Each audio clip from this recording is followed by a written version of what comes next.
नई नवेली दुल्हन है, अभी हाथों से मेहंदी नहीं उतरी लेकिन उसका कत्ल हो जाता है। रुखसार लड़की का नाम है। 21 साल इसकी उम्र है और माशाल्लाह माशाल्लाह ये कुरान हाफजा है। रिश्ता हो गया, शादी हो गई, वलीमे वाले दिन पहला झगड़ा सास ने डाला जोहरा बीबी से, मुंह पर उसके ऑक्सीजन मास्क लगा हुआ है। फिर उसने लिखा पेपर के ऊपर, जरा सुनिए कि उसको किस तरह से मारा गया। यस, उसने स्टेटमेंट दी पूरी। मेरे शौहर ने मेरा मुंह पकड़ा हुआ है, मेरी सास मेरे मुंह में तेजाब डाल रही है और मेरे पाँव पता नहीं किसने पकड़े हुए थे। तौबा, वहां पे खड़े होकर टांगे मेरी कांप रही थी कि क्या हालात आ गए हैं। आपने वो केसेस देखे हैं जिसके अंदर औरत जो है वो अपने शोहर का कीमा बना देती है, काट देती है, सालन बना देती है। औरत ने अपने शौहर को पहले कत्ल किया, फिर पीसेस बनाए, फिर पाँव उसके डाले देचकी में और कहा कि मैं पाई बना रही हूँ। अच्छा, आपने कोई इस तरह के आमिल बाबा कोई स्टिंग ऑपरेशंस वगैरह किए, कहीं पे छापा वगैरह मारा हो, कोई पकड़े हो? उसने 2-3 नशई औरतें आंटियां भी रखी हुई हैं। कच्चा सा छोटा सा एक क्वार्टर है जहाँ पे वो रहता है। है। अच्छा, कभी कहीं पर आप गई हो, कोई स्टोरी कवर कर रही है आप पर अटैक प्रॉपर वाला, एक मैंने न्यूज़ भी देखी थी कि तहमीना शेख की डेथ हो गई। कुछ लोग ऐसे थे कि जब मैं सड़क पर गिरी हुई थी तो खड़े होकर तस्वीरें उतार के सोशल मीडिया पर ये लगा दी थी कि देखें जी मुल्जिमों का इंटरव्यू करने वाली का अपना हाल ये हुआ है सड़क पे। तहमीना शेख अपने अंजाम को पहुंची। कुछ लोगों ने लिखा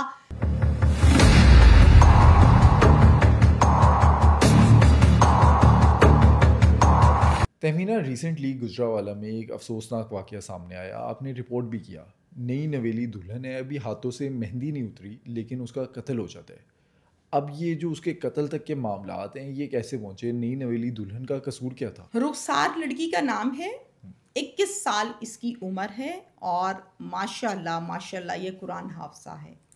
इनके पूरे ख़ानदान में ये पहली लड़की है जो कुरान हाफजा है। और कुरान हाफिज़ा या कुरान हाफिज़, बॉय हो या गर्ल, मैं कहती हूँ उसको दोनों हाथों से खड़ी होकर सलाम है उसके एहतराम में। अल्लाह ताला ने उसको इस काबिल समझा कि उस पर कुरान जो है वो हिफ्ज़ उसने किया।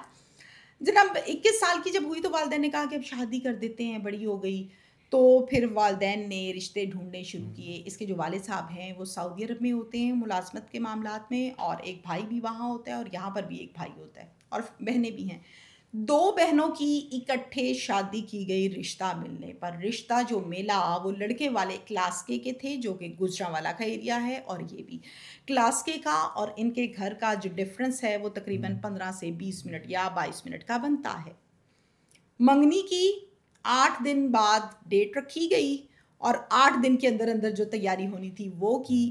पहले से इसकी शादी की सारी तैयारियां माँ ने बड़े शौक से की हुई थी, सारा जहेज और जो सिलसिला एक होता है।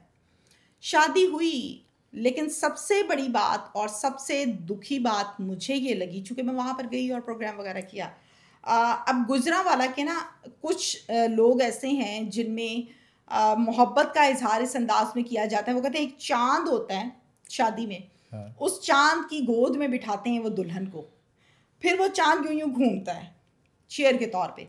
जब वो घूमता है तो कहते हैं देखो इसको अपनी बच्ची से कितना प्यार है।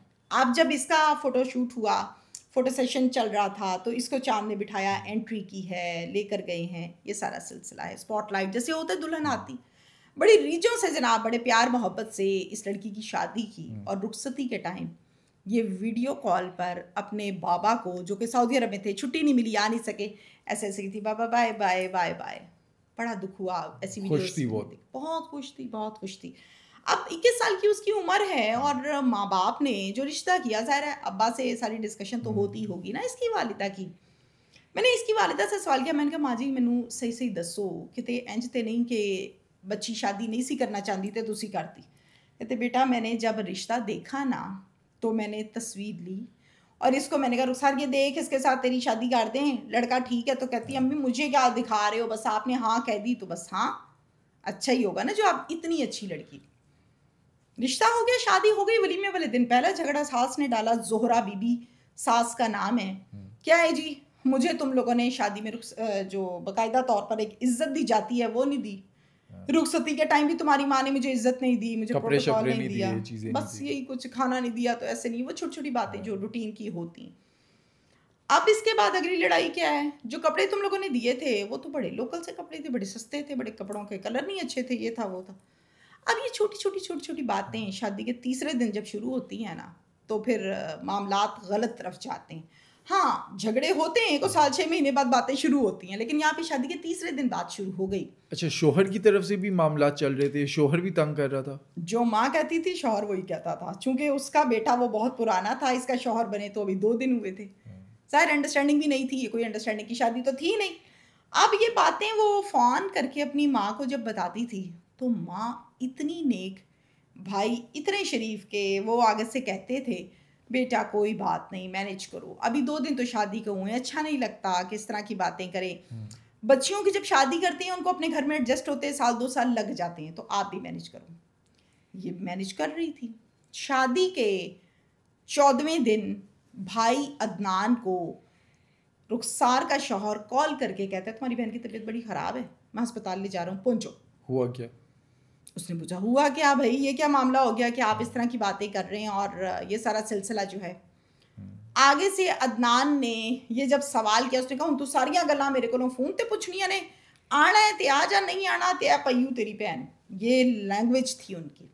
अदनान के पैरों के नीचे से ज़मीन निकल गई कि ये क्या कह रहा है भाई।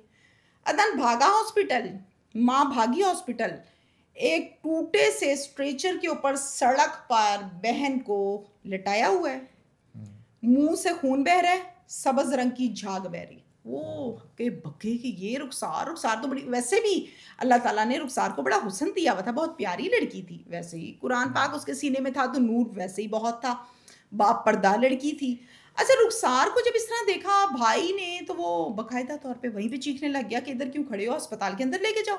कहता जी अस्पताल वालों ने जवाब दे दिया, कहता फिर इत्थे ही खड़े होना है। अगली गाड़ी करवाई, एम्बुलेंस करवाई, भाई ने, शौहर ने नहीं, और करवा के एक और हॉस्पिटल ले गए। वहाँ जाके जब रुखसार का चेकअप करवाया तो डॉक्टर्स ने चाहते सार का इसको किसी ने तेज़ाब पिला दिया। अब उस टाइम बहस का टाइम नहीं था, सीरियस कंडीशन थी। ट्रीटमेंट हुआ, और ट्रीटमेंट होते होते डॉक्टर्स ने ये कहा ये फटाफट साइन करें, बच्ची को हमने एडमिट करना है और इसका जो स्टमक है उसको वॉश करना है। साइन किए गए। इस दौरान शौहर ने अंगूठियां जो हाथों में नई नवेली दुल्हन ने पहनी थी और कानों में जो इयररिंग्स पहने थे गोल्ड के, वो फटाफट उतार के डाले जेब में। वो क्या कर रहा है आप ये देखो। उसके बाद उसका चेकअप और ये वो सिलसिला, एडमिट हो गई। जैसे ही शौहर जाए बेड के पास, रुखसार बेड से ऊपर उछले, डर रही थी। डॉक्टर्स ने कहा ये बंदा अंदर ना आए। लड़की स्टेबल होने लगती है, जैसे सामने आते लड़की डर जाती, एंट्री बंद कर दी गई। 5 से 6 घंटे में रुखसार ने आंखें खोल दी।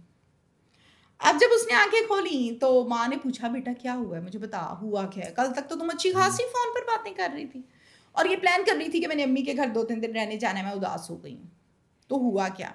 अब रुखसार बोले, उससे बोला ना जाए, तेजाब था, मुंह की नालियाँ, अंदर से स्टमक, आंतें सब की सब जल गई थी, कट गई थी, डैमेज हो गई थी। रुखसार को उसके भाई ने एक पेपर और एक पेन वो लेकर आया जल्दी से जाके डॉक्टर्स की टेबल से। पेन दिया हाथ में, उसने कहा लिख सकती हो? उसने इशारे से कहा कि हाँ मैं लिख सकती हूँ। इसकी वीडियो बनी हुई है बाकायदा।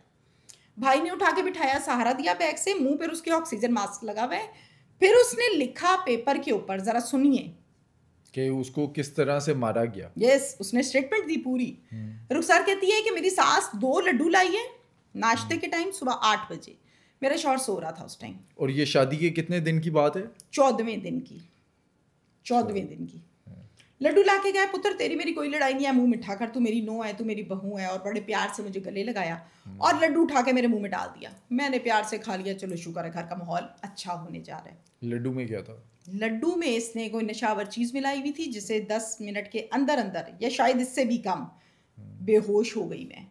मुझे कुछ नज़र नहीं आ रहा था, मुझे चक्कर आए। फिर उसके बाद मैंने बेहोशी में सिर्फ इतना महसूस किया और इतना ही मैं देख पाई कि मेरे शौहर ने मेरा मुंह पकड़ा हुआ है, मेरी सास मेरे मुंह में तेजाब डाल रही है और मेरे पाँव पता नहीं किसने पकड़े हुए थे। असर इतना ज़्यादा था लड्डुओं का कि मुझे होश नहीं थी। मुझे समझ में, आंखें खोलना चाहती थी लेकिन खोल नहीं पा रही थी। मेरे शौहर ने नाक बंद कर दिया, मेरा सांस मेरा बंद हुआ, मुझे सांस लेना था तो वो तेजाब मेरे अंदर गया। ये मेरे साथ किया है मेरी सास और मेरे शौहर ने। इसकी एक FIR कटी है, थाना भी मैं आपको बता देती हूँ जी। थाना अरूब की जुरिस्डिक्शन में ये वकुआ हुआ है, यानी जो घर है। और इसके साथ साथ जब हम बात करते हैं इस वकुआ के हवाले से और कानूनी कार्रवाई के हवाले से, तो शौहर को पुलिस ने इस स्टेटमेंट के बाद हॉस्पिटल से ही गिरफ्तार कर लिया और सास गिरफ्तार नहीं हुई, धनधनाती फिरती है। शौहर के मुतल्लिक ये सुन लीजिए कि वो कहता है कि मैंने तो कुछ किया ही नहीं है, मुझे क्यों आप लोग पकड़ रहे हैं। एक बात। दूसरी बात ये कि जब हॉस्पिटल में इस तरह का कोई केस जाता है तो वो उस केस को फौरन से एमएलसी में डालते हैं कि जी पुलिस केस है। अब यहाँ पर जहाँ पर हम बात करते हैं तफ्तीशी की, या जो मुलाजिम उस टाइम स्ट्रेचर के पास या पेशेंट के पास आते हैं वो तफ्तीशी कहलाए जाते हैं उस केस के। तफ्तीशी अदनान को, यानी कि जो भाई है इसको ये बंद कर कैमरा, तू क्यों वीडियो बना रहे हैं, वो वीडियो बना रहा था एविडेंस के तौर पे कि इस लड़की ने ये बयान खुद दिया, और वाकई वो खुद दे रही है जो मैंने अपनी आंखों से देखा। वीडियो शुक्र है इसने डिलीट कराई, कैमरा बंद कराया, लेकिन फिर भी वो वीडियो रह गई थोड़ी सी। वो पेपर जिसके ऊपर बयान दिया था, स्टेटमेंट दी थी रुखसार ने, तो वो पेपर भी उससे लेके वो थाने ले गया। अब उस पेपर की जब तस्वीर उतारना चाही अदनान ने, भाई ने, तो उस पेपर की तस्वीर भी पुलिस वालों ने नहीं उतारने दी। इन दो चीज़ों का मुझे बहुत दुख है कि अल्लाह ना करे कि किसी के ऊपर ये वक्त आए कि उसकी बहन आखिरी सांसें गिनती हो और पुलिस खड़े होकर कहे बंद कर कैमरा। गलत बात है। पुलिस की तफ्तीश के अंदर अब तक सामने क्या आया? शौहर ने कोई एतराफ़ जुर्म या कोई चीज़ बताई? शौहर ने इकबाल जुर्म किया है। शौहर ने लड्डू का इकबाल जुर्म नहीं किया, अलबत्ता तेज़ाब के मुतालिक शौहर ने इकबाल जुर्म किया है। और वजह बताई कि किस वजह से ये सब कुछ करना पड़ा? वजह अगर पुलिस को बताई भी होगी तो पुलिस ने आवाम तक या ज़ुबान ज़द-ए-आम अब तक ये नहीं की। आपको मैं यहाँ पर ये बताऊँ कि अभी कुछ सामान, कुछ फैंसी ड्रेसेस, कुछ जॉगर्स न्यू जो अब लेटेस्ट मॉडल्स आर्टिकल्स आए हुए थे, और कुछ हील्स वाले जूते अभी भी रुखसार के कमरे में पड़े हुए थे। आपको पता है जब नए जूते या नया ड्रेसेस होते हैं तो उसकी एक अलग से खुशबू होती है नए कपड़ों की।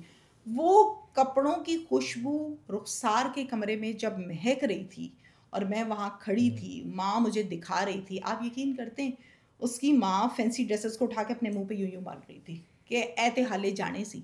और जब कॉल आई, तौबा, वहाँ पे खड़े होकर टांगे मेरी कांप रही थी कि क्या हालात आ गए हैं। मतलब हम किस माशरे में रहते हैं, हम इंसान हैं कि जानवर हैं। माँ कहती है पुत्र जो अदनान कॉल आई है ना, एक गड्डी दी उत्ते एक कपड़े रख रहा सी कि मैं रुखसार दे घर छड़ के आवा। रुखसार ने मैनू कहा भाई मेरे कपड़े क्यों नहीं दे के जाते, मैंने पहनने हैं। अच्छा, सास को अब तक नामजद नहीं किया? सास नामजद है, पर्चे में नामजद है जोहरा बीबी, लेकिन गिरफ्तार नहीं है। वजह? अब ये वजह तो पुलिस बता सकती है कि उन्होंने रेड नहीं की, या रेड की है तो रेड कामयाब नहीं हुई, क्या है क्या नहीं, लेकिन गिरफ्तार नहीं है। आपने इस तरह के केसेस माजी में तो बहुत देखे होंगे। मुझे सियालकोट का एक केस याद है, आपको याद होगा, ज़ारा, जिसके टुकड़े कर दिए थे सास ने। जी बिल्कुल। मैं हमेशा से ये कहती हूँ, जाने वाला चला जाता है, गो के आसान नहीं है इतना जुल्म और ये सब कुछ। अल्लाह सबको अच्छी मौत दे, और मौत तो आनी है, बरहक है। लेकिन आप यकीन करो जो रिश्ता पीछे होता है ना, जो आपको चाहता है एहसास वाला, वो बाप हो सकता है, भाई हो सकता है, शौहर हो सकता है, आपका दोस्त हो सकता है, बहन हो सकती है, माँ हो सकती, वो ना जिंदा में होते हैं ना वो मुर्दा में होते हैं। मैं कहती हूँ उनकी पूरी ज़िंदगी मुश्किल हो जाती है, एक मुर्दा लाश की तरह से ज़िंदगी गुजारते हैं। और फिर सब्र उनको पता है कब आता है, जब उनके कातिल या उनके साथ जिन्होंने जुल्म किया है वो पकड़े जाएं तो उनको सब्र आता है, अदरवाइज़ नहीं आता। ये माँ कहती है मैं सारी रात इन कपड़ों की महक से जागती हूँ, मुझे लगता है मेरी रुखसार लम्बी पई दी है। यूं कपड़े लिटाती है, साथ खुद लेटती है, और नींद उसको फिर नहीं आती। बताएं, ये कहना बहुत आसान है, जिसने इतनी रातें इस तरह गुजारी हैं उसकी क्या सेहत होगी, दिमागी हालत क्या होगी। आपने नई नवेली दुल्हन जो होती है उसके किस किस वजूहात पर कत्ल देखे हैं? मैंने नई नवेली, बड़ा ज़बरदस्त सवाल किया आपने। नई नवेली दुल्हन मेजॉरिटी केसेस में देहाती इलाकों की, मुख्तलिफ डिस्ट्रिक्ट, शेखुपुरा, कसूर, गुजरांवाला, कंगनपुर, खसूसी तौर पर फैसलाबाद में जब हम बात करते हैं, और सियालकोट में हम अगर हम बात करें मुरादपुर की, सियालकोट में हम बात करें पसरूर की, ये मुझे रट गए हैं चूँकि मैं यहाँ पर बहुत दफ़ा गई हूँ। कपड़े तुम पूरे नहीं लाई हो, जहेज तुम्हारा आला क्वालिटी का क्यों नहीं आया, तेरे भरा ने मैनू इंज क्यों देखा सी विआह दे विच, तेनू नहीं पता साढ़े घर दा यही रिवाज है, शौहर के सामने ऊंची आवाज में बात क्यों की, तुम्हारे बाप को लिस्ट भेजी थी जहेज की, वो लिस्ट पूरी क्यों नहीं है, मुझे तो वो लड़की पसंद थी, तुम कहाँ से मेरे गले पड़ गई हो। ज़्यादा मसाइल शौहर की तरफ से आते हैं या सास की? सास की तरफ से। शौहर की तरफ से नहीं आते ज़्यादा मसाइल। हाँ अलबत्ता देखें, अब ये डिबेट हमारी और तरफ चली जाएगी। माँ जो होती है ना, उसने घर को लेके चलना है, बेटे को और बेटी को। अक्सर औकात मुझसे लोग पूछते हैं बहू भी तो बेटी होती है, मैं कहती हूँ नहीं होती बहू बेटी। अब मेरी बात से लोग कहेंगे कि तमीना को देखें, तमीना क्या बातें कर रही है। बहू बहू होती है, बेटा बेटा होता है, दामाद दामाद होता है। आप दामाद को इतनी मोहब्बत और प्यार देते हैं, उसको यहाँ बिठाते हैं, फिर वो सही नाचता है बैठ के ऊपर, कहता है अच्छा, फिर वो बताता है कि मैं दामाद हूँ, मेरे सामने गोश्त क्यों नहीं रखा, ये क्यों नहीं रखा, वो क्यों नहीं रखा। अल्लाह ने दामाद को दामाद बनाया भाई, निकाह पड़ा है तो वो दामाद बन गया, नहीं तो वो गैर आदमी था। तो आप बेटा कहाँ से बना लें? आपके पेट से जो पैदा हुई है ना औलाद, बस वो औलाद होती है और कोई नहीं होता। और वो भी अगर बन जाए मौजूदा दौर में, हालात ऐसे हैं कि अब मौजूदा दौर में वो भी नहीं बनती। आपने वैसे कैसे कैसे कत्ल देखे हैं, सास की तरफ से या शोहर की तरफ से? अगर नई नवेली दुल्हन का कत्ल होता है तो किस किस तरीके से कत्ल आपने देखे हैं?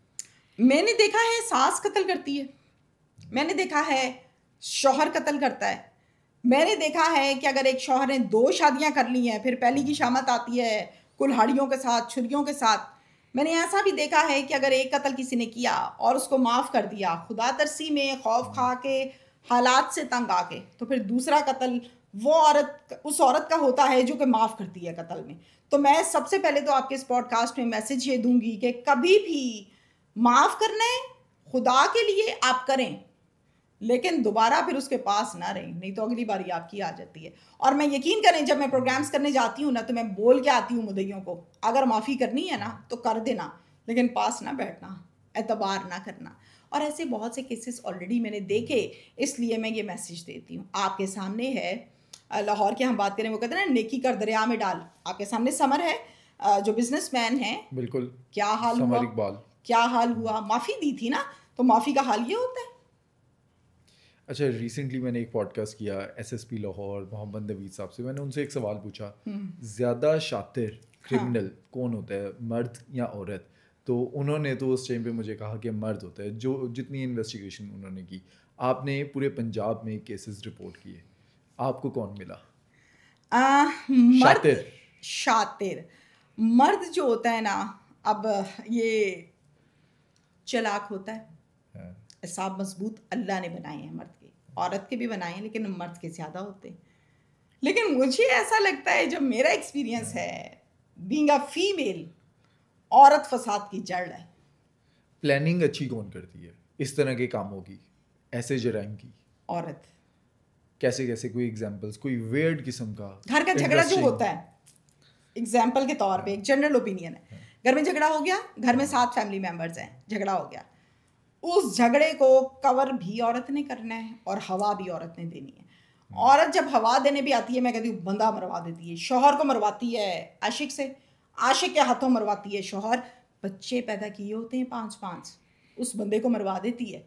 मुझे उस मर्द की समझ नहीं आती, जो होता तो आशिक है, कत्ल भी उसके शौहर को करता है, जिसके साथ 5 बच्चे पैदा किए, तुम्हें कैसे छोड़ेगी?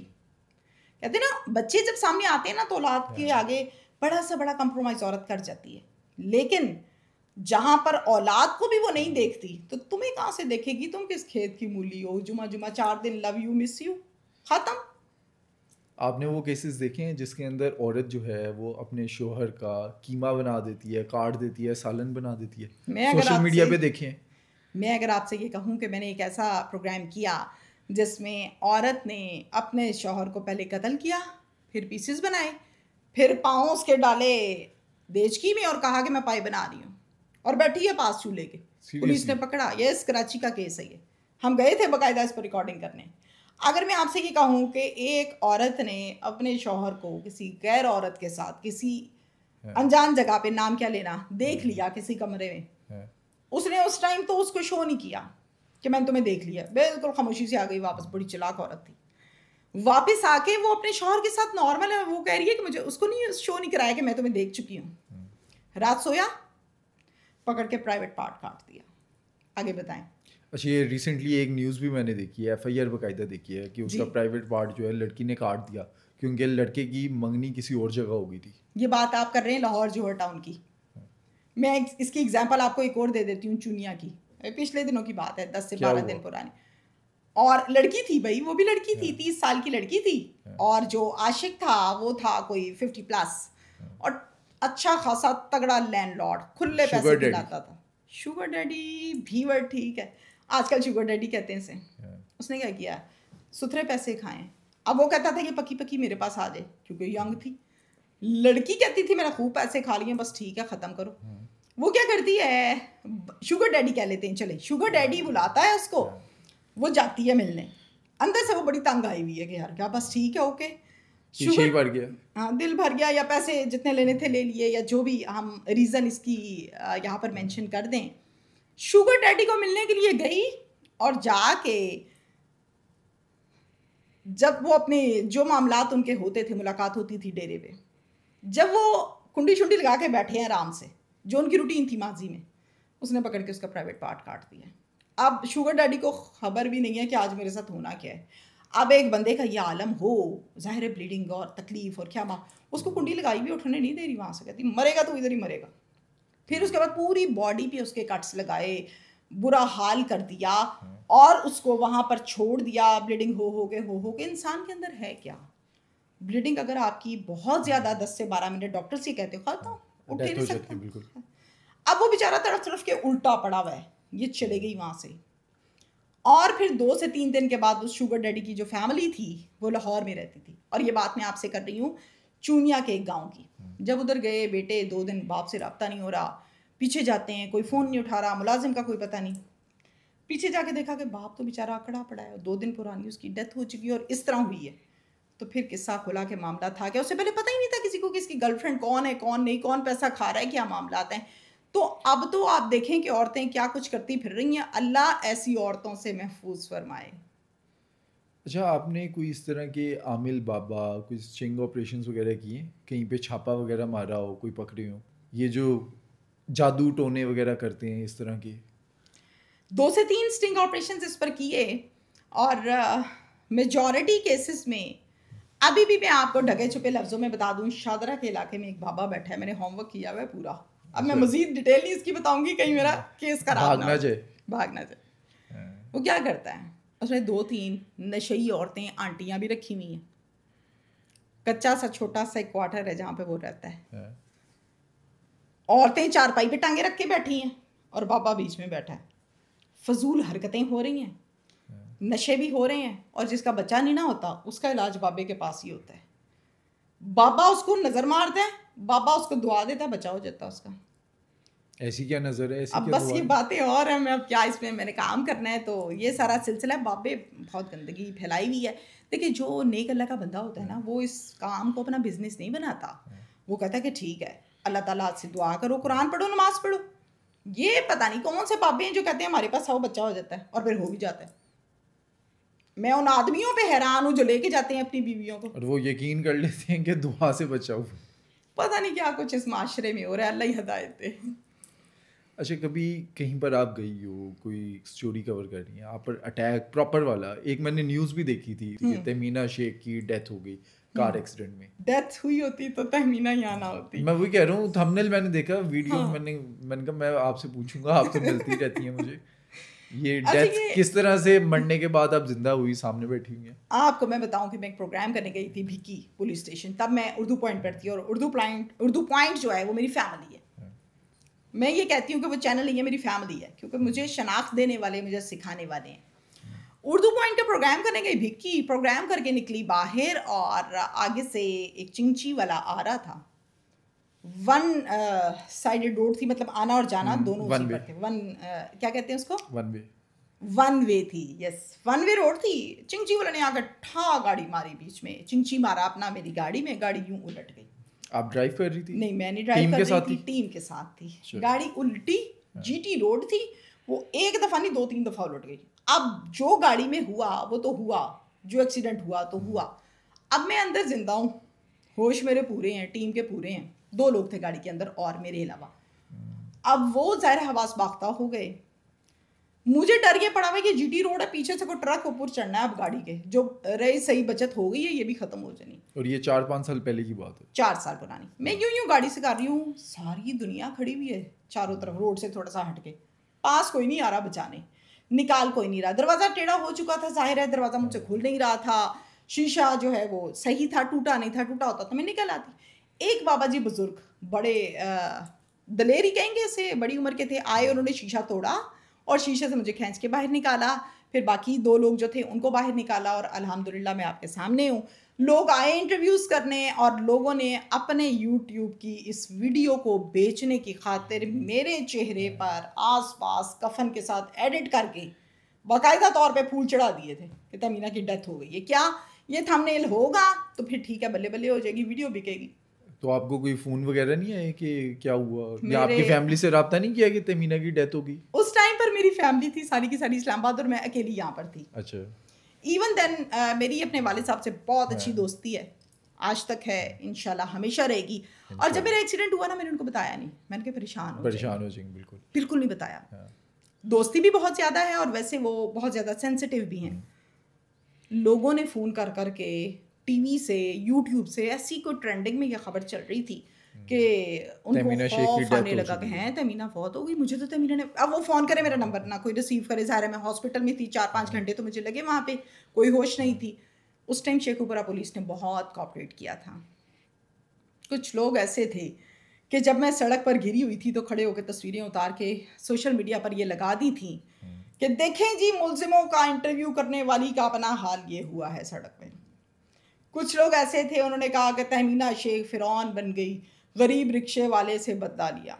कुछ लोगों ने लिखा था वो रिक्शा ही ना, चिंची था। कुछ लोगों ने ये लिखा कि तहमीना शेख अपने अंजाम को पहुंची। कुछ लोगों ने लिखा तहमीना शेख जो है, देखें जी, करती तो नेक काम थी लेकिन इसका अपना एंड किया हुआ है सड़क के ऊपर। हालांकि एंड हुआ ही नहीं भाई, मैं जिंदा हूँ। तो इस तरह के बहुत से केसेस होते रहते हैं। लोगों को थोड़ी सी शर्म करनी चाहिए।